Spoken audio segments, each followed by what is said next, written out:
Welcome back, Chem guys. Here we are with lesson 2 of chapter 11.5, continuing on with Hess's shortcut. The next part you'll see in the notes here is a special example on page 512.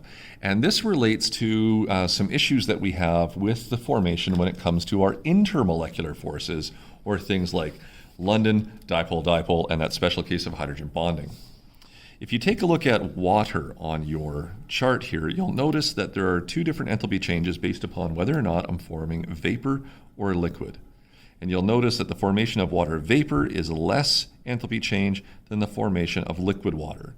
Why are they so different? The difference would be because of the extra hydrogen bonding we have in liquid water that is not present in water vapor. So it's significant enough, and those H bonds are powerful enough that they cause a 44 kilojoule difference between water vapor and liquid water. And that's a significant difference when we're doing any sort of calculation of enthalpy change. We see it happens to other things here with like sulfur trioxide, or if we go up, phosphorus trichloride does have a significant difference as well. So the state of matter with intermolecular forces sometimes being significant can play a role in the overall enthalpy changes that we have. This is most important for us when we start looking at combustion, because water vapor is a common byproduct of combusting most fuels. So when we take a look at this one, if we form water in a combustion reaction, most cases we assume it's an open system, all right, like a birthday candle and a cake, or a campfire in the fire pit or something like that when you're all out at grad campout. The water we form here is at very, very high temperatures and very low pressures, and so we should see water forming as a vapor. And think about it. When's the last time you saw a birthday candle actually produce a drop of water? It doesn't really work that way. So we define this energetically as an open system, and it has most everything to do with the pressure. So when we can identify combustion reactions happening in an open system, we should always make note that the water we form will be in a water vapor form, and we will use the lower energy of 241.8. However, to test combustion reactions, they're usually tested in a closed system. And in a closed system, what will end up happening is the temperatures will, of course, increase, but so too will the pressures. And the pressures, as they start to go up in this closed system, will force water into a liquid form. Now, this happens in anything that we would define as a closed system, all right, where we cannot change let's say the matter and energy, and we have pressure differences that will appear. So this usually takes place in something known as a special calorimeter. That's the term the diploma exam will use. More colloquially, they are called bomb calorimeters, although the diploma won't use that term. And really, it is just a closed vessel, which usually has a small bomb cell within it, and we run small amounts of combustion in these reinforced chambers. All right, and so the biggest difference between, let's say, combustion in an open system, have a candle underneath this if you like, or a candle burning inside of here, is that the pressures go up with that extra energy in the enclosed space, and I produce liquid water here. I produce water vapor in something that is open. So we do have to be very mindful of when we are combusting in a closed system versus open. All right, it's pretty easy to tell. Burn a candle underneath, let's say, a coffee can calorimeter or something like that, and you're burning it under atmospheric pressures and not changing the pressures in the room.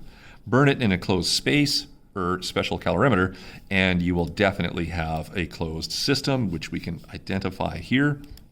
And so we will have a different form of water being created. There's one other one that you do have to pay attention to. Alberta Ed defines cellular respiration and photosynthesis as closed systems within the cells. Therefore, cellular respiration will always produce liquid water, and so too will photosynthesis produce liquid water.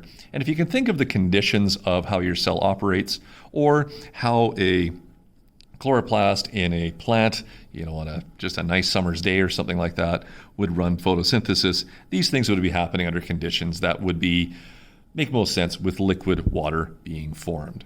Okay, so key points here, since we do have two different enthalpies for the formation of liquid water versus water vapor, it is really important to know when each one is done.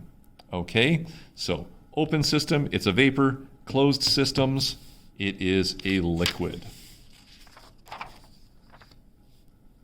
So let's put this one to practice. Remember, anytime we do Hess's law, we will need the balanced chemical equation to do this one. And so for this one, we want the combustion of ethane gas, and it says assume liquid water is one of the products. That is telling me directly that this is a closed system.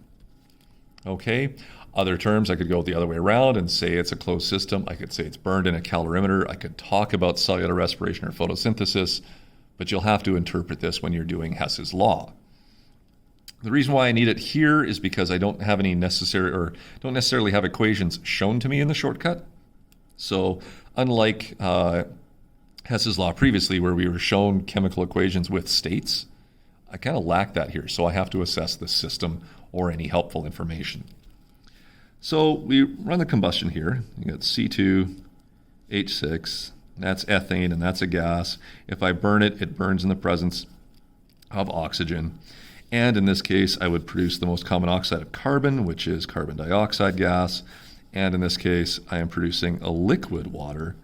And the question was asking us for the delta CHM of your ethane. Okay, so Hess's law, remember, doesn't tell us molar enthalpies directly. We will have to do this one with 2 steps. But we can apply Hess's shortcut to figure out the delta H for the balanced chemical equation that we have. So go through and balance that. There we go. And so delta H for this combustion reaction can be found simply with the shortcut if I take the sum of all of the moles of products and their formation enthalpies.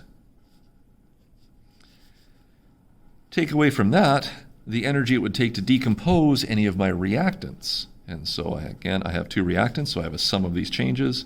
I need to know the molar amounts of each reactant and the formation of those particular reactant enthalpies per mole.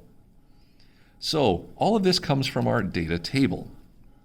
If we keep going on, all right, I have 2 products that were formed here, so I have 2 enthalpies that I'll have to deal with. The first thing is to deal with the 2 moles of carbon dioxide. When you look on your data table, carbon dioxide gives off 393.5 kilojoules for every mole that is formed. So I'll multiply that by negative 393.5 kilojoules per mole. And since there's a second product being formed, I'll have to add this, so there's where that sum of comes from. The 3 moles of, in this case, the liquid water, which, when you look in your data table, gives off 285.8 kilojoules per mole formed. All right, when you look at your unit analysis here, you can see that it's just an energy that is given off for the formation of that amount of carbon dioxide, and the same thing happens giving off a certain amount of energy with the water. Take away from this the energy that you had to input to decompose your reactants. And again, we've taken care of the sign flip by subtracting, so I just have to put in those formation enthalpies. And you can see that we had 1 mole of ethane here. And when we find ethane on our data table, all right, going halfway down here, there's ethane. You can see the formation gives off a small chunk of energy, or 84.0 kilojoules per mole. So I add that here.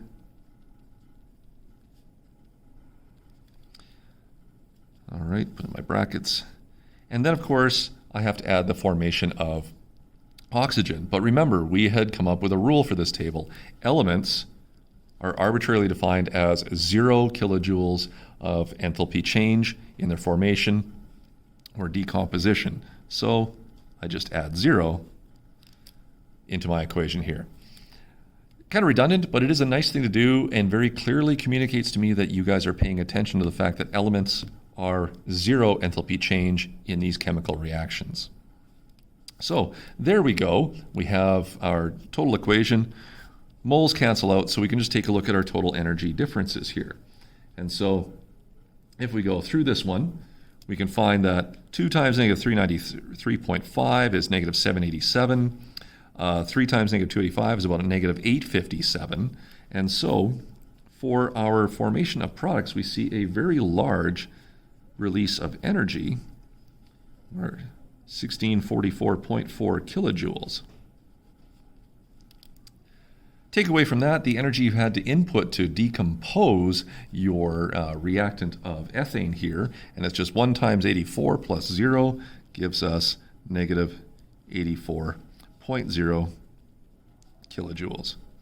All right, so you can see that in this reaction, combustion reactions are generally exothermic because the energy given off in the formation of the products greatly exceeds the energy input to decompose your reactants. And so we just simplify this one here down to negative 1560.4 kilojoules, and that is our delta H for this reaction. Just going to move down here a little bit. Didn't quite leave myself enough room. And so we were looking for the delta HM. Remember that when you're looking for delta HM, you just find your energy term, which we have here, negative 1560.4 kilojoules, over the amount of the particular thing, and we were in this case looking for ethane, and so the amount of ethane I see in this chemical reaction that I solved for was 1 mole, and so we end up with 1560.4 kilojoules per mole as the molar combustion enthalpy. All right, hope that made sense.